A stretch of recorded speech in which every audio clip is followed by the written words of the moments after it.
Hi students, welcome to our channel.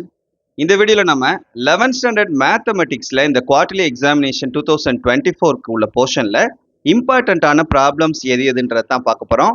இதை பார்க்குறதுக்கு முன்னால் நீங்கள் இன்னும் நம்ம சேனலில் சப்ஸ்கிரைப் பண்ணலைன்னா சப்ஸ்கிரைப் பண்ணிவிட்டு இந்த வீடியோ குறிச்சின்னு லைக் பண்ணிவிட்டு கண்டினியூ பண்ணி பாருங்கள்.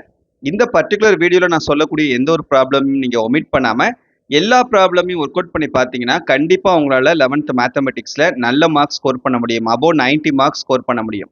இப்போ கூட நம்மளுடைய சேனலில் வந்து 11th ஸ்டாண்டர்டுக்கு நம்ம ஸ்டடி பிளானர் போட்டுக்கிட்டுருக்கோம். டெய்லி நீங்கள் என்னென்ன டைமிங்கில் என்னென்ன சப்ஜெக்டில் என்னென்ன கொஷின்ஸ் படிக்கணும் அப்படின்றத நம்ம ரெகுலராகவே வந்து கொடுத்துட்ருக்கோம். ஸோ நீங்கள் அதை நீங்கள் ஃபாலோ பண்ணிட்டு வந்தாவே ஆட்டோமேட்டிக்காக குவார்டர்லினுடைய போர்ஷன் ஃபுல்லாக நீங்கள் கம்ப்ளீட் ஆகி நீங்கள் அவுட் ஆஃப் 600க்கு அபோவ் 550க்கு மேலே ஸ்கோர் பண்ணக்கூடிய அளவுக்கு நீங்கள் வந்து ரெடி ஆயிடலாம். ஸோ அதுக்கான ஒரு ப்ரிப்ரேஷனாக தான் நம்ம வந்து இந்த வீடியோஸ், அந்த ஸ்டடி பிளானர் வீடியோஸ் வந்து கொடுத்துட்ருக்கோம். ஸோ இப்போ இந்த பர்டிகுலர் வீடியோவில் வந்து நம்ம இம்பார்ட்டன்ட் 5 மார்க் கொஷின்ஸ் பார்க்க போகிறோம். 5 மார்க் ப்ராப்ளம் எதெல்லாம் முக்கியமானது அப்படின்றது. ஸோ இதில் நான் சொல்லக்கூடிய ப்ராப்ளம் எதையும் மிஸ் பண்ணாமல் நீங்கள் ஒர்க் அவுட் பண்ணி பார்த்துட்டிங்கன்னா கண்டிப்பாக 7 5 மார்க் கொஷின்ஸுமே அட்டன் பண்ணிடலாம். டோட்டலாக நமக்கு 14 5 மார்க் கொஷின்ஸ் கேட்பாங்க எய்தர் ஆர் டைப்பில், இது அல்லது அது அப்படின்னு சொல்லிட்டு கொஷின் நம்பர் 41லேருந்து கொஷின் நம்பர் 47 வரைக்கும் டோட்டலாக நமக்கு 7 ஐதர் ஆர் டைப்பில் 14 கொஷின்ஸ் வரும். நாம் அட்டன் பண்ண போகிறது 7 தான். ஸோ 7 × 5 35 மார்க்குமே நாம் என்ன பண்ணிடலாம்னா கண்டிப்பாக ஸ்கோர் பண்ணிட முடியும். ஸோ அதனால் நம்ம படிக்கிறத நம்பிக்கையோடையும் ஆர்வத்தோடையும் நம்ம படித்தோம் அப்படின்னா கண்டிப்பாக நம்ம வெற்றி அடையலாம். ஸோ அதுக்கான முயற்சியில் நாம் இன்னையிலேருந்து இறங்கணும். ஒன்றே செய் நன்றே செய் அதையும் இன்றே செய் அப்படின்னு சொல்லியிருக்காங்க பெரியவங்க.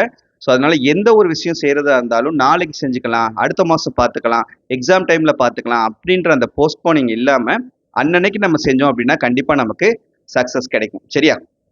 ஓகே ஸ்டூடெண்ட்ஸ், இப்போ சாப்டர் வைஸ் நான் உங்களுக்கு அந்த இம்பார்ட்டன்ட் ப்ராப்ளம்ஸ் எது எதுன்னு நான் உங்களுக்கு கொடுத்துருக்கேன் பாருங்கள். ஸோ இதுபடி நீங்கள் படிச்சுக்கிட்டு வாங்க.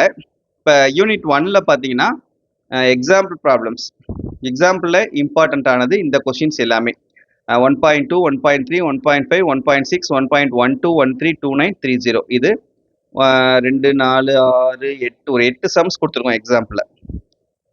எக்ஸசைஸ்னு வரும்போது 1.1ல் ஒரு சம், 1.2ல் ஒரு 5 சம்ஸு, 1.3ல் ஒரு 6 சம்ஸ் அண்ட் 1.4ல் ஒரு 4 சம்ஸ். சரியா? ஸோ இதை மட்டும் நீங்கள் தரோவாக பார்த்துக்கிறங்க. சாப்டர் 1ல் நீங்கள் வந்து இந்த ப்ராப்ளம்ஸ் மட்டும் நல்லா தரோவாக ஒர்க் அவுட் பண்ணி பார்த்துக்கிறங்க. கண்டிப்பாக சாப்டர் 1லேருந்து வர கேட்கக்கூடிய அந்த 5 மார்க் கொஸ்டின்ஸ் நம்மளால இதை தாண்டி கேட்க மாட்டாங்க. இதை மட்டும் நீங்கள் நல்லா ஒர்க் அவுட் பண்ணி பாருங்கள். எக்ஸாம்பிள் பார்க்க போகிறோம், அதே மாடலில் இருக்கக்கூடிய எக்ஸசைஸ் பார்க்க போகிறோம்.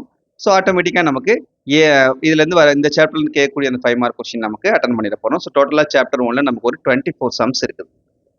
அடுத்து சாப்டர் 2. சாப்டர் 2ல் பார்த்தீங்கன்னா எக்ஸாம்பிள் ப்ராப்ளம்ஸில் 1, 2, 3, 4, 5, 6 சம் தான். 6 எக்ஸாம்பிள் சம்ஸ் பார்க்க போகிறோம். எக்ஸசைஸில் பார்த்தீங்கன்னா 2.4ல் ஒரு 2 சம், 2.6ல் ஒரு சம், 2.8ல் ஒரு 3 சம்ஸ் இருக்கும். அந்த 3யுமே பார்த்துக்கிறங்க, 3மே முக்கியமானது தான். அதே போல் 2.9ல் எல்லாமே ஒரே டைப் தான். சரியா? ஒரே டைப்பில் ஒரு 12 சம்ஸ் இருக்கும், 12 சப்டிவிஷன்ஸ் இருக்கும். அது 12யுமே ஒர்க் அவுட் பண்ணி பார்த்துருங்க. ஏன்னா எல்லாமே ஒரே டைப் தான், எது கேட்டாலும் நம்ம என்ன பண்ணிட வேண்டியது எழுதிக்கலாம். அதே போல் 2.10 எக்ஸசைஸில் ஒரு 7 சம்ஸ் இருக்கும், 7யுமே ஒர்க் அவுட் பண்ணி பார்த்துக்கோங்க. 2.12ல் இந்த சம்ஸ் எல்லாமே முக்கியமானது. 3, 5, 6, 7, 8, 10, 12. இந்த 2.12 ரொம்ப ரொம்ப முக்கியமான எக்ஸசைஸ். இதில் ஒரு டோட்டலாக ஒரு 38 சம்ஸ் அப்படி நினைக்கணும். 38 சம் பார்க்கணுமா அப்படின்னு நினைக்காதீங்க.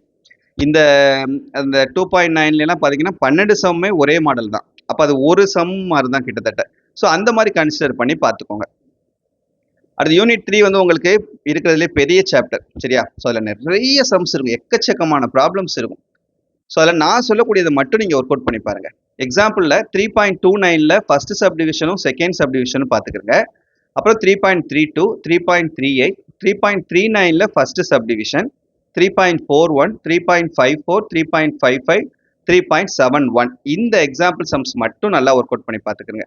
தியரமில் 3.1, 3.2 இந்த 2 தியரம் வந்து தரோவாக பார்த்துக்கிறங்க. அப்புறம் எக்ஸசைஸில் 3.1ல் 4th சம் மட்டும், அப்புறம் 3.4ல் ஒரு 3 சம்ஸ், இந்த 3 சம்ஸ் மட்டும், 3.6ல் ஒரு 5 சம்ஸ், இந்த 5 சம்ஸு, 3.7ல் ஒரு 5 சம்மு, 3.8ல் ஒரு 3 சம், 3.9ல் ஒரு 5 சம்மு, 3.10ல் ஒரு 3 சம். ஸோ டோட்டலாக ஒரு 36 சம், எக்கச்சக்கமான ப்ராப்ளம்ஸ் இருக்குது. ஆனா நம்ம 36 சம்ஸ் தான் பார்க்க போறோம். சரியா? தென் யூனிட் 4ல இந்த ஒரு எக்ஸசைஸ்ல இருந்து கண்டிப்பா ஒரு 5 மார்க் கொஸ்டின் உங்களுக்கு கேட்டுருவாங்க. பப்ளிக் எக்ஸாம்ல நான் சொல்றது. ஸோ இப்போ உங்களுக்கு 2 5 மார்க் கொஸ்டின்ஸ் கூட இந்த யூனிட்ல இருந்து உங்களுக்கு கேட்கலாம். எக்ஸாம்பிள்ல இந்த எக்ஸாம்பிள் ப்ராப்ளம்ஸ் எல்லாமே பார்த்துக்கிறங்க. எக்ஸசைஸ்ல இந்த 4.4 எக்ஸசைஸ்ல மட்டும் இதில் நான் கொடுத்துருக்கக்கூடிய இந்த சம்ஸ் மட்டும், இந்த 17 சம்ஸை மட்டும் ஒர்க் அவுட் பண்ணி பார்த்துக்கிறங்க. யூனிட் 5ல எக்ஸாம்பிள்ல ஒரு 5 சம்ஸ் மட்டும், இந்த 5 எக்ஸாம்பிள் சம்ஸ் மட்டும் பார்த்துக்கிறங்க. எக்ஸசைஸ்ல 5.1ல ஒரு 4 சம்மு, 5.2ல ஒரு 4 சம்மு, 5.3ல ஒரு 4 சம்மு அண்ட் 5.4ல ஒரு 6 சம், மொத்தம் 23 சம்ஸ் இந்த சாப்டர்ல. தென் 6th சாப்டர்ல இந்த எக்ஸாம்பிள் ப்ராப்ளம்ஸும், எக்ஸசைஸ்ல 6.2ல இந்த ப்ராப்ளம்ஸும், 6.4ல இந்த ப்ராப்ளம்ஸ் மட்டும், டோட்டலா 21 சம்ஸ் பார்த்துக்கிறங்க. சரியா? இது போக நம்ம இந்த வால்யூம் 1னுடைய புக் பேக் 1 மார்க் கொஸ்டின் ஷார்ட்கட்டாக எப்படி படிச்சுக்கலாம்னு சொல்லிட்டு அந்த வீடியோ நம்ம ஆல்ரெடி நம்மளுடைய சேனலில் போட்டிருக்கோம். அதோட லிங்கை இந்த வீடியோட டிஸ்கிரிப்ஷன்லையும் என் ஸ்க்ரீன்லையும் தரேன். அதை பார்த்துக்கிட்டிங்கன்னா 1 மார்க்கும் முடிஞ்சு. ஸோ ஆட்டோமேட்டிக்காக நம்ம என்ன பண்ணிடலாம், 90 மார்க்ஸ்க்கு மேலே தாராளமாக எடுக்கலாம். சரியா? ஸோ மறக்காமல் இந்த வீடியோ உங்கள் ஃப்ரெண்ட்ஸ்க்கும் ஷேர் பண்ணி அவங்களையும் ஃபாலோ பண்ண சொல்லிக்கிறேங்க. தேங்க்யூ.